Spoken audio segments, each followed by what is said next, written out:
Everyone, good morning আর welcome back to a new blog. আজকে হচ্ছে আমাদের ডে 3। তো আজকে আমাদের হলো স্টে ছিল কালকে রাত্রে এই ডকিতে। বাইরের ওয়েদারটা দেখাচ্ছি, দাঁড়াও। এই দেখো, এরকম বাইরে কিছু ওয়েদার। এখন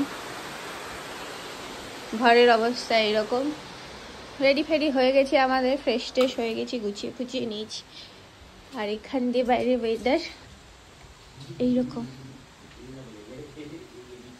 এইরকম ওয়েদার অনেকটা। আর ওই যে ওইখানে যে দেখা যাচ্ছে ওটা কিন্তু বাংলাদেশ। এই যে এই জায়গাটা,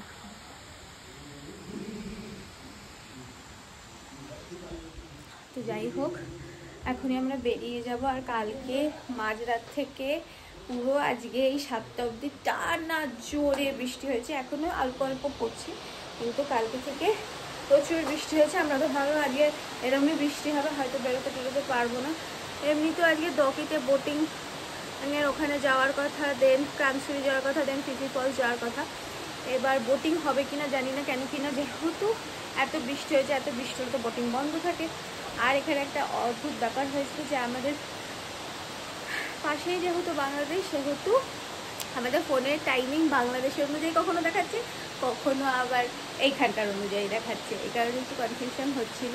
শুভ এই নিয়ে 3 নম্বর বার পটি গেল। সকাল থেকে আমার শরীরটা খুব খারাপ ছিল, মাথা ঘোরাচ্ছিল মারাত্মক।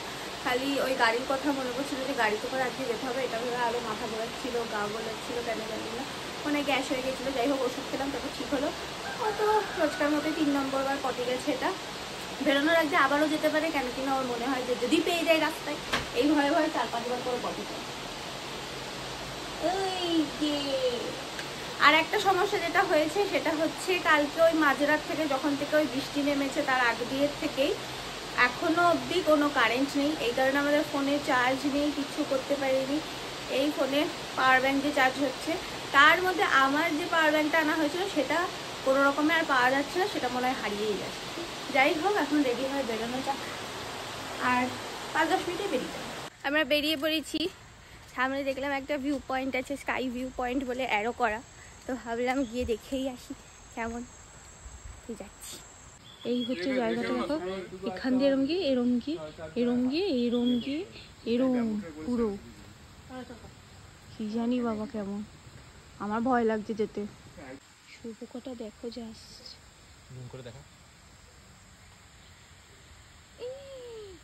তো যদি গায়ে পড়ে, এটা ধর মায়ের গায়ে পড়েছে। মানে এখানকার সব জিনিসই কিরকম টাইপের। অরিজিৎ যাবে, আমি আর শুভ যাব না, কারণ আমাদের একটু ভয় লাগছে। আর শুভ শরীরটা ভালো না, তাও যাবে না। অরিজিৎ যাচ্ছি, কিন্তু ভয়ানক আছে, অনেকটা উঁচু।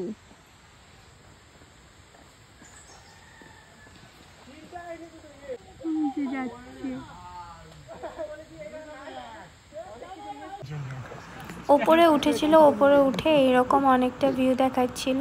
সামনে দেখতেই পাচ্ছ পুরো ওই যে ওয়াটারি পার্কটা, ওটা বাংলাদেশ। কেমন লাগলো ভিউ?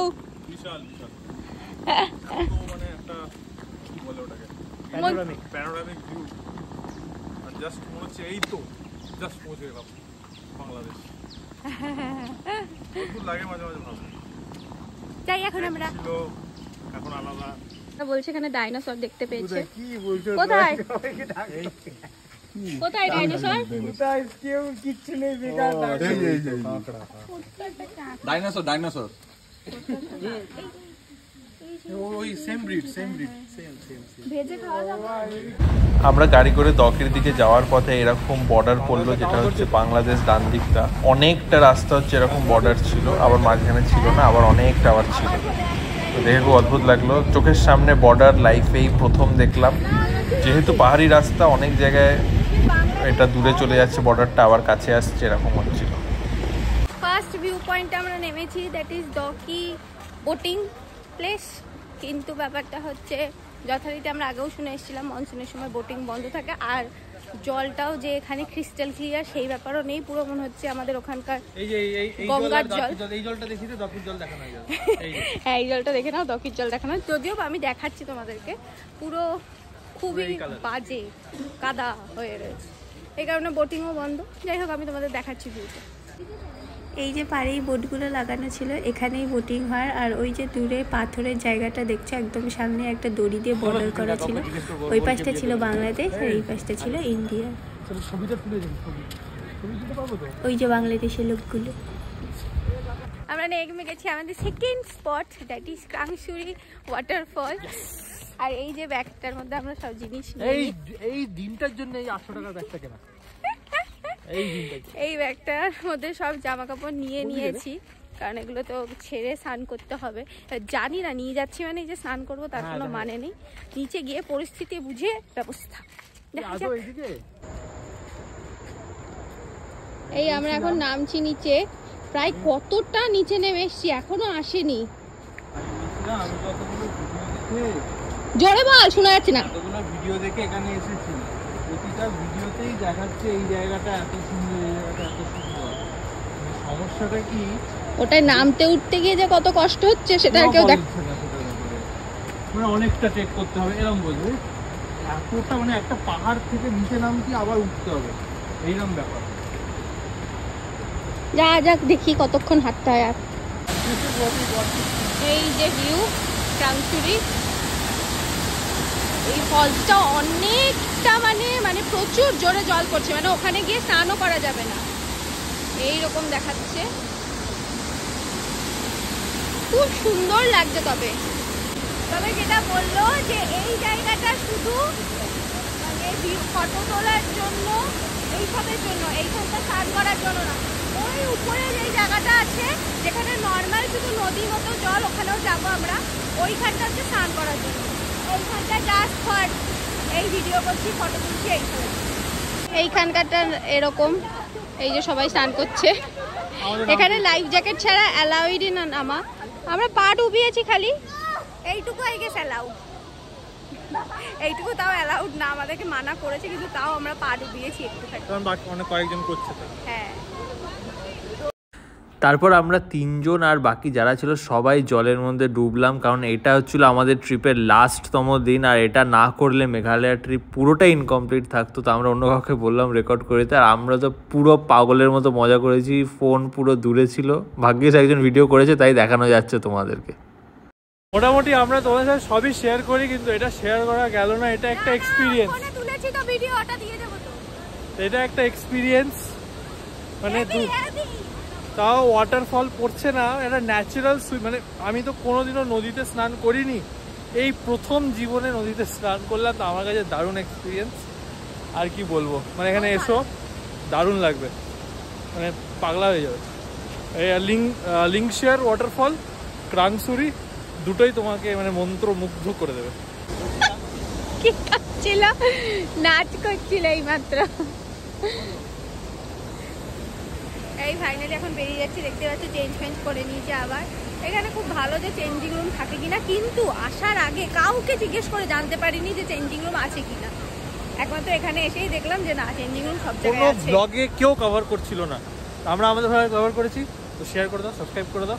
আমরা এখন কত সিঁড়ি যে ওপরে উঠতে হবে, একটা গোটা পাহাড়, ওই যে এতটা বড় পাহাড় আমাদেরকে চড়তে হবে। এখন অনেক সময় লাগবে, খিদে পেয়ে গেছে, শরীর ভালো লাগছে না, পরে কথা হবে। এই উপরে উঠে এসছি, উপরে উঠে এসেই একটা রেস্টুরেন্ট মতো আছে যেখানে মিট থালি পাওয়া যায়। মিটটা এখনো দিয়ে ওঠেনি, দেবে।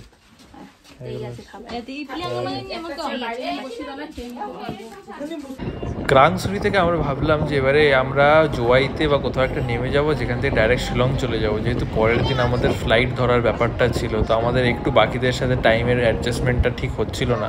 তাই ভাবলাম হয়তো ফিফি ফলসটা আর যাওয়া হবে না, মাঝখানেই কোথাও নেমে যাব। পুরোপুরি কনফিউশনেই যাচ্ছিলাম এই গাড়ির মধ্যে। আমরা ফিফি ফলস অবধিও চলে এলাম, ভেবেছিলাম আজ হবে না, but this is Phephe falls. যাই বল, ক্রাংসুরি ইজ বেস্ট।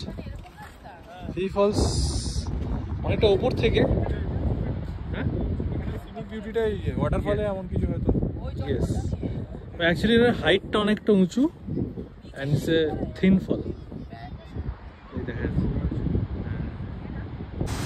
আমরা যেহেতু ফিফি ফলস থেকে ওখান থেকে তাড়াতাড়ি করে বেরিয়ে গেছিলাম, আমরা ভিডিও নিজেরা করতে পারিনি, এই ভিডিওগুলো বাকিরা করেছিল।